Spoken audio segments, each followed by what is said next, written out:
মোৰ নাম ভাস্বতী দাস। তুমি ইয়াত কিমান দিনৰ পৰা জড়িত হৈ আছা?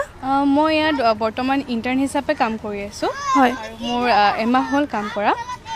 আৰু ছাত্ৰ ছাত্ৰীসকলৰ লগত থাকি কেনেকুৱা লাগে? ছাত্ৰ ছাত্ৰীসকলৰ থাকি বহুতেই ভাল লাগে। সিহঁতে বহুতে আগ্ৰহী শিকিবৰ কাৰণে, পঢ়িবৰ কাৰণে। সেনেকুৱাই আৰু বহুত ভাল লাগে সিহঁতৰ লগত থাকি। হয়, ধন্যবাদ। তোমাৰ নামটো? মোৰ নাম চয়নিকা ডেকা আৰু মই ইয়াতে এই ডিচেম্বৰ 1 তাৰিখৰ পৰা as a project coordinator join কৰিছোঁ। হয়, ধন্যবাদ। আপোনাৰ নামটো? মোৰ নাম শিখামণি ৰাজগুৰু। মই ইয়াৰে টিচাৰ হয়। মোৰ এবছৰ হ'ল। এবছৰ হ'ল ন? কেনেকুৱা লাগে? ভাল লাগে, বহুত ভাল এক্সপিৰিয়েঞ্চ সিহঁতৰ লগত কাম কৰি। এটা সুকীয়া অনুভৱ মানে বেলেগ ল'ৰা ছোৱালীৰ লগত যিখিনি মানে অভিজ্ঞতা তাতকৈ বেছি হৈছে ইহঁতৰ লগত আৰু শিকিব পাৰিছোঁ সিহঁতৰ লগত। ধন্যবাদ। ধন্যবাদ। এবাৰ আহিছোঁ তোমাৰ ওচৰলৈ। তোমাৰ নামটো? মোৰ নাম ধৰ্মেন্দ্ৰ দেউৰী। হয়, ইয়াতে ইণ্টাৰ্ণ হিচাপে মই কাম কৰি আছোঁ। কেতিয়াৰ পৰা? মোৰ হ'ল 1.5 মাহমান হৈছে। বাইদেউ নমস্কাৰ। আপোনাৰ নামটো? মোৰ নাম ভাৰতী দাস ডেকা। হয়, মই এই শিক্ষণ কেন্দ্ৰৰ শিক্ষয়িত্ৰী। এবছৰ পূৰ্ণ হৈছে আমাৰ ইয়াতে। ভাল লাগিছে আৰু মানে অন্য ল'ৰা ছোৱালীতকৈ ইহঁত অকণমান বেলেগ আৰু, কিন্তু ইহঁতৰ যিটো শিকাৰ প্ৰতি আগ্ৰহ, সেই আগ্ৰহটো দেখি খুব ভাল লাগিছে আমাৰ। শিকাই ভাল লাগিছে ইহঁতৰ লগত। এতিয়া আমি প্ৰিয় বন্ধুৰ ছাত্ৰ ছাত্ৰীসকলৰ সৈতে বাৰ্তালাপ কৰোঁ। তেওঁলোকৰ নামসমূহৰ বিষয়ে জানো। তোমাৰ নামটো কি? মোৰ নাম শ্ৰীমুন ডেকা। তোমাৰ ইয়াত আহি কেনেকুৱা লাগিছে? ভাল লাগিছে। ভাল লাগিছে। ইয়াত কি পঢ়া? অসমীয়া পঢ়ো। অসমীয়া পঢ়া? তোমাৰ নামটো? নাজমা। কেনেকুৱা লাগিছে ইয়ালৈ আহি? বহুত ভাল লাগিছে। আৰু কি পঢ়িছা? অসমীয়া, গণিত, পৰিৱেশ, ইংলিছ। তুমি এটা কবিতা গাই দিয়াচোন অসমীয়া। পাচলি বাগিচা, সৰু বাগিচা, মোৰ সৰু বাগিচা জানো দেখিছা, তাত মই ৰুইছোঁ পাচলি ইমান, সৰিয়হৰ ফুলবোৰ ফুলিছে কিমান, সৰু সৰু সুৰেৰে নিজে সুৰ মাৰোঁ, সৰু সৰু খন্তিৰে নিজে চাপ কৰোঁ, আবেলি পাচলি দিওঁ মই পানী, মটৰৰ কুলিবোৰ খাওঁ ছিঙি আনি, কবিমূলা উৰহি শাক পালাও, কুৱাতে চিঙো মই শৰাই বৰাই। ঠিক আছে, ধুনীয়া হৈছে। তোমাৰ মোৰ নামটো? মোৰ নাম মাছুম বেগম। কি পঢ়ি আছা? কোন শ্ৰেণীত পঢ়ি আছা? মই 5 ক্লাছ। 5ত পঢ়িছা? আৰু তুমি কিবা গাব জানানে কবিতা? গোৱা। মা আজি মোক মৰম কৰা, অলপ মৰম কৰা, মনটো দেখোন বেয়া লাগি আছে আজি ঠনিৰা পৰা, কেতিয়াবা মই খেলি থাকিলেও কথা থলো আহি, মোৰ খেলা চাই মোৰ ফেলা চাই তুমিচোন থাকা হাঁহি। নমস্কাৰ, মই নয়নমণি দত্ত, বাৰ্তালাপ মিডিয়া একাডেমীৰ এগৰাকী ছাত্ৰী। আজি মই উপস্থিত আছোঁ প্ৰিয় বন্ধু সংস্থাটোৰ প্ৰতিষ্ঠাপক অৰ্চনা বৰঠাকুৰ বাইদেউৰ সৈতে। বাইদেউ, আপোনাক আমাৰ বাৰ্তালাপৰ তৰফৰ পৰা এই অনুষ্ঠানটোলৈ স্বাগতম জনাইছোঁ। ধন্যবাদ। প্ৰথমে আমি বাৰ্তালাপৰ পৰা আপোনাৰ প্ৰিয় বন্ধু সংস্থাটোৰ বিষয়ে আলোচনা কৰোঁ। প্ৰিয় বন্ধু সংস্থাটো প্ৰথমে কেতিয়া আপুনি আৰম্ভ কৰিছিলে? 2015 চনৰ জুলাই মাহত প্ৰিয় বন্ধুৰ জন্ম হয় আৰু ৰেজিষ্ট্ৰেশ্যন বুলি এটা NGOৰ কথা থাকে, গতিকে 2015 চনৰ নৱেম্বৰ মাহৰ 20 তাৰিখে আমাৰ ৰেজিষ্ট্ৰেশ্যন হয়। হয়, প্ৰিয় বন্ধু এটা সামাজিক সংস্থা। ইয়াত ছাত্ৰ ছাত্ৰীসকলক আপুনি শিক্ষা প্ৰদান কৰি আছে। এনেকুৱা এটা সংস্থা আমাৰ অসমত প্ৰয়োজনীয় বুলি আপোনাৰ মনলৈ কেনেকৈ এই ধাৰণাটো আহিলে? আচলতে ঠিক সংস্থা বুলি মই ভবা নাছিলোঁ, কিন্তু মই সদায় অনুভৱ কৰিছিলোঁ এক ধৰণৰ বৈষম্য সদায় থাকে সমাজত, আৰু সেই বিশেষকৈ ল'ৰা ছোৱালী আৰু মহিলাসকলে সন্মুখীন হোৱা বিভিন্ন ধৰণৰ অন্যায় অবিচাৰৰ ক্ষেত্ৰত মাত মতাৰ এটা অভ্যাস মোৰ আছিলে, আৰু সেই সকলোখিনি লগ হৈ কিবা এটা কৰাৰ হেঁপাহ এটাত আচলতে মই কঢ়িয়াই ফুৰিছিলোঁ, আৰু অকণমান যেতিয়া বুজা হ'লোঁ, জনা হ'লোঁ, তেতিয়া গম পালোঁ যে এটা NGO যদি মই গঠন কৰি লওঁ, এটা স্বেচ্ছাসেৱী সংস্থা যদি মই গঠন কৰি লওঁ, তেতিয়াহ'লে মোৰ সপোনবোৰ পূৰণ কৰাত সহায় হ'ব। হয়, জন্ম হ'ল।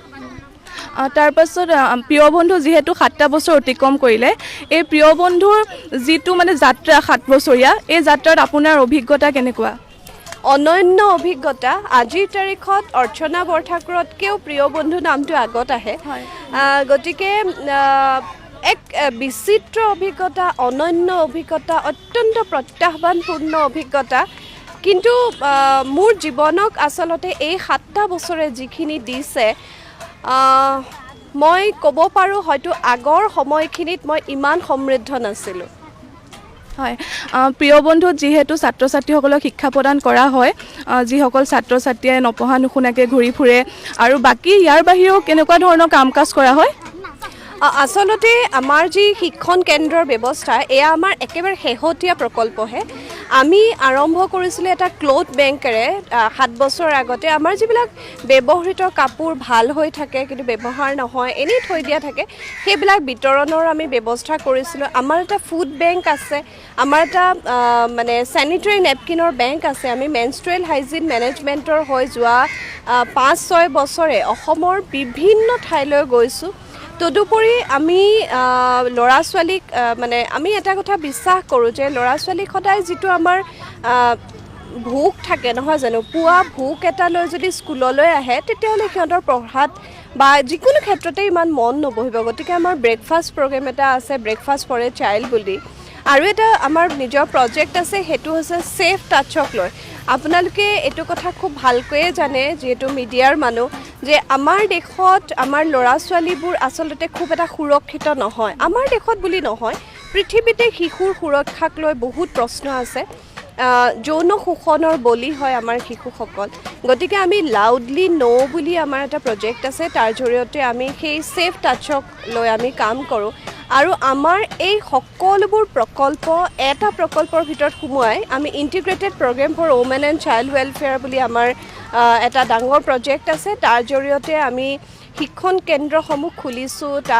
সেই শিক্ষণ কেন্দ্ৰত পঢ়িবলৈ অহা ল'ৰা ছোৱালীৰ অভিভাৱকসকলৰ সামগ্ৰিক কল্যাণৰ হকে কাম কৰিছোঁ। আমাৰ ক্ষেত্ৰীয় অঞ্চলতো আছে 3টা শিক্ষণ কেন্দ্ৰ। গতিকে এনেকৈ আমি কামবিলাক কৰি গৈছোঁ। ধন্যবাদ বাইদেউ, ইমান ধুনীয়াকৈ কথাখিনি বুজাই দিছে। প্ৰিয় বন্ধুক লৈ ভৱিষ্যতে আৰু কিবা নতুন পৰিকল্পনা আছে নেকি? আছে, পৰিকল্পনা বুলি নহয়, প্ৰয়োজনীয়তা। আচলতে আমি এখন পূৰ্ণাংগ শিক্ষানুষ্ঠানৰ পৰিকল্পনা এটা কৰি আছোঁ, আৰু সেইটো আমাৰ আচলতে এটা ট্ৰাষ্ট আছে আমাৰ। তাৰ জৰিয়তে আমি এই পৰিকল্পনাটো কৰিছোঁ। প্ৰিয় বন্ধুৰ কাম বহুত বেছি হৈ গৈ আছে, আৰু প্ৰিয় বন্ধুৱে গোটেই অসমত কাম কৰি ফুৰে যিহেতু, গতিকে আমি শিক্ষা মানে অংশটো অকণমান বেলেগ ধৰণে, অকণমান বেছি ছিষ্টেমেটিক ধৰণে ভাবি আছোঁ। অকণমান নন ফৰ্মেল যিটো এডুকেশ্যন ছিষ্টেম, মই সেইটো খুব ছাপোৰ্ট কৰোঁ, খুব সমৰ্থন কৰোঁ। আৰু আমাৰ ল'ৰা ছোৱালীবিলাকে এটা সুখী ছাত্ৰ ছাত্ৰী যাতে হ'ব পাৰে, তেওঁলোকে সুখেৰে যাতে অধ্যয়ন কৰিব পাৰে, তেনেকুৱা এটা শিক্ষানুষ্ঠানৰ আমি পৰিকল্পনা কৰি আছোঁ। চাওঁ কি হয়। হয়, এতিয়া প্ৰিয় বন্ধুত বৰ্তমান কিমান ছাত্ৰ ছাত্ৰী আছে? আমাৰ এতিয়া 189জন ছাত্ৰ ছাত্ৰী আছে, আটাইকেইটা কেন্দ্ৰ মিলাই বৰ্তমান। আৰু গুৱাহাটীকে ধৰি আৰু 3টা কেন্দ্ৰ আছে। হয়, আৰু এই কেন্দ্ৰকেইটাত আমাৰ 9ৰ পৰা 14 বছৰৰ ল'ৰা ছোৱালীখিনিক কিছু সহায় কৰিবৰ কাৰণে নেশ্যনেল চাইল্ড লেবাৰ প্ৰজেক্টে শেহতীয়াকৈ লৈছে। চাওঁ তেওঁলোকৰ পৰা কেনেকুৱা ধৰণৰ সঁহাৰি পাওঁ আমি। হয় হয়, প্ৰিয় বন্ধু এটা সামাজিক সংস্থা। আপোনালোকেও যদি প্ৰিয় বন্ধুক কেতিয়াবা সহায় কৰিব বিচাৰে তেতিয়াহ'লে আমাৰ বাইদেউৰ সৈতে যোগাযোগ কৰিব পাৰে। বাইদেউ আপোনাক কেনেদৰে যোগাযোগ কৰিব?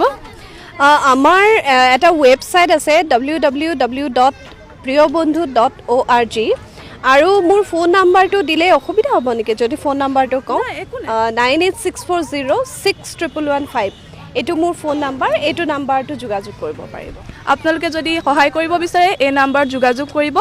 বাইদেউ, ইমান ব্যস্ততা আপোনাৰ, এই ব্যস্ততা ভৰা জীৱনতো আপুনি আমাক আজি অকণমান সময় দিলে, সেইকাৰণে আপোনাক বিশেষ ধন্যবাদ জনাইছোঁ। বহুত ধন্যবাদ, খুব ভাল লাগিল। আৰু বাৰ্তালাপে খুব সুন্দৰ কাম কৰি আছে।